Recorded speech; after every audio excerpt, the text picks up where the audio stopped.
Hello there, everybody. I got a real challenge for you today. This endgame study by Mikhail Afanasyevich is a real test. For sure, I think you need to be like grandmaster material to solve this, but give it a try. It's white to move, and of course, our pawns are going up, and we can win this. But it's really, really tough, and it's a long variation before we can count this as a victory.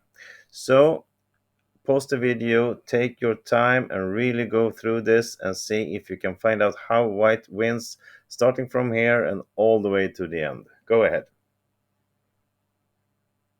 Okay, welcome back. So, let's look at this.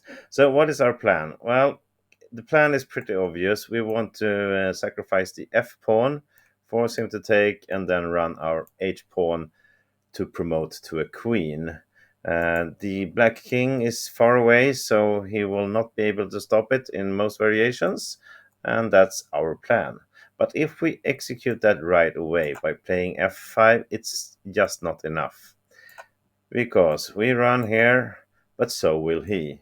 And we will not catch this pawn either. You see, it's too far away to reach our king here. So obviously we will just promote a queen each, and we will not win that as white, especially not since we are a pawn under. So that was too simple. And doing the same with this pawn, it's even worse. That's losing right away. Black can simply just stop it with his king. He will reach here, and we cannot reach this, and we will lose this. Okay, so we cannot move any pawn. We need to move our king. The question is where?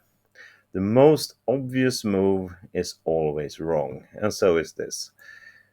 This looks like a good move, king b4, but this only leads to a draw.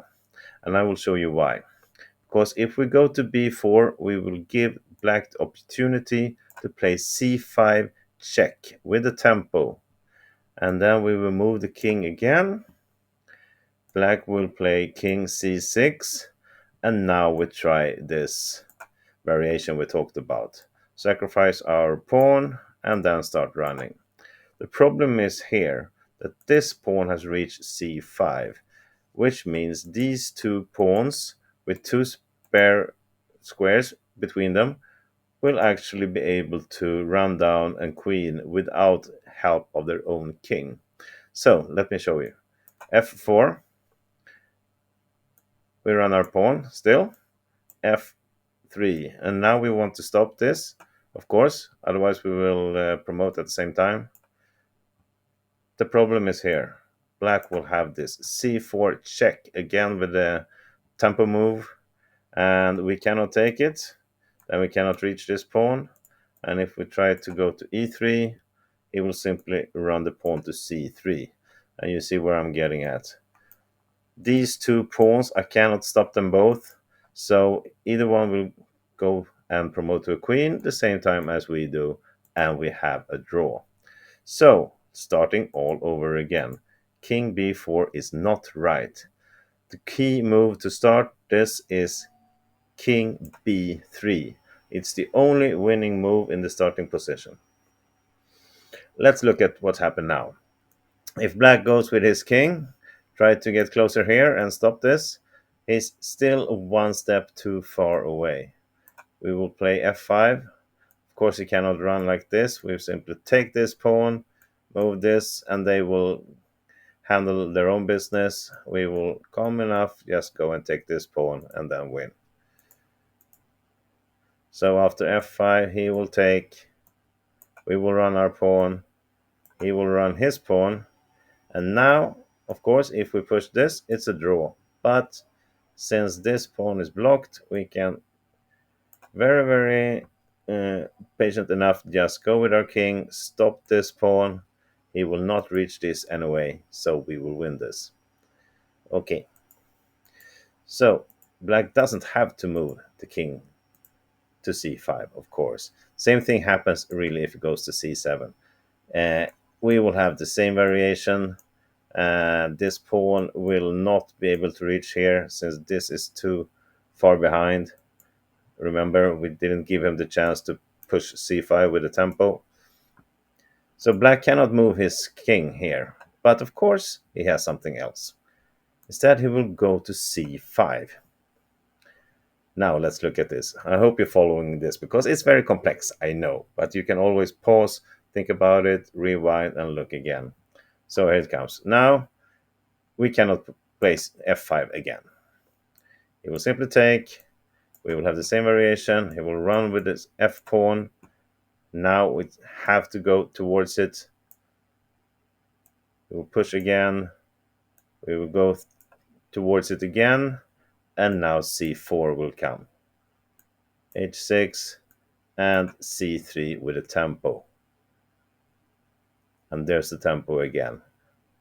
Either of these two pawns will promote at the same time as us, and it's a draw. Okay. So, and it's obvious still we cannot push h5. We already looked at that. It's never a good move. So we have to move the king. The thing is, where do we go with our king now?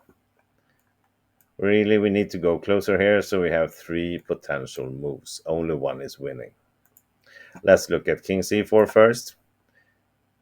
King will go to c6, and it's really the same situation that we looked at before. You go here, we have these two pawns with the two squares in between. Black will play c4 with the tempo sooner or later, and we will not be able to win.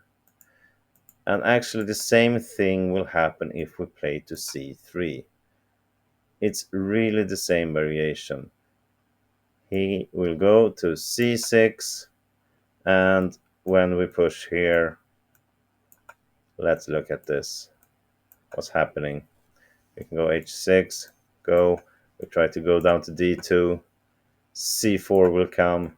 Next move will be c3 check, and the same variation again. So let's start all over from the beginning. We start with b3. Black's best defense is c5, and then we have to go down to c2. Now, if black moves his king to c6, now we can do this. You see why? Because we have one extra move that we don't have to. We cannot give him the tempo. So now we can play the king to d1. And if he starts moving this pawn now, well, it is too late. He will not get the tempo, and we will win this. Okay. So king c2. What if he plays c4 now? Anywhere he moves the king, it will be the same variation we looked at. So instead, of course, he wants to push the pawn to c4. Now again, it's not easy to win from here. You can pause the video again if you need and see if you find out the winning combination for white from here. We looked at this. f5 will be the same because now he reached c4 with his pawn. So he will get this tempo move now. Even if we go down to d1, he can play c3, and the move will come with c2 with a tempo check. We have to take it, and it's a queen each, and it's a draw. So once again, before we start moving our pawns, after black plays c4, we have to do the same variation again, king d1. If black moves his king now, it's a tempo waste, and we will do this variation and beat him with one step. So of course he will try c3 again. Don't waste tempo with his king. Instead he moves his c pawn. But what happens now? We can simply go and take it. King c2. The king is too far away. He will go towards c5 and really trick us to take this one. We will not take it. Then the king will be close enough to stop everything. But we got him to do a tempo waste move with his king. And now we can play f5. We go to h5. He will attack. And now we cannot play h6. Now we take it, because we can still stop him. We take it now. If he goes here, we go with the king to d3. The king cannot go and stop this pawn. It will run down and it will queen. Really, really complex. I hope I did my best to explain everything. It might be too complicated, I'm not sure. In any case, I hope you enjoyed this, and really, really, I think this is a very good training for pawn endgames. So thank you everybody for watching. Have a great day. See you later. Bye bye.